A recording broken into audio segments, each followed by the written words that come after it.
Shunaqa ko'rinishdagi zavodni ko'rganmisizlar? Noodatiy ko'rinishda. Sizlar uchun har xil nachinkali, juda ham ajoyib. Sizlar uchun yangi retsept. Sut. Suv bilan sutimiz tenga-teng. Shakar solamiz.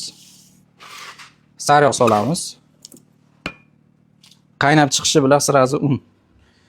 Unda oz-ozdan solib aralashtiramiz. Tayida sal qatlam hosil bo'ldi. Endi buni mikserga qo'yib sovutib olamiz. Past tezlikka qo'payamiz. Sovib olish kerak. Sovigandan keyin iliq bo'lgandan keyin tuxumni qo'shamiz. Issiqlikda qo'shib bo'lmaydi, tuxum pishib qoladi. Tuxum sarig'i bilan oqi birgalikda sal pasaytirib olamiz. Oz-ozdan suyuqliklari, quyuqliklari bir xilda. Kamochkasi yo'q. 200 gram sariyog'da eritib olganmiz. Salatni yog' bo'lmaydi. Bu tartaletkani idishlariga patir bilan ichlarida sariyog' sepib oldik. Sal oshiribroq solamiz.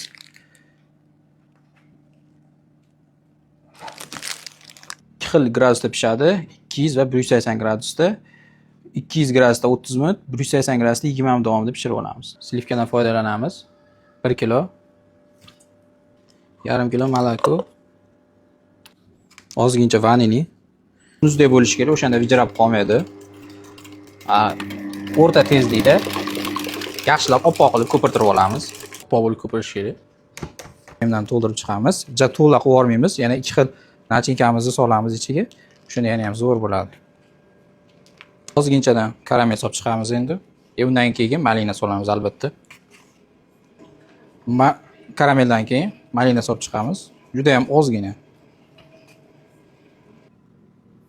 Ustlariga saxni pudri sepib olamiz, yana teramiz. Yana xuddi shunaqa qilib sepamiz.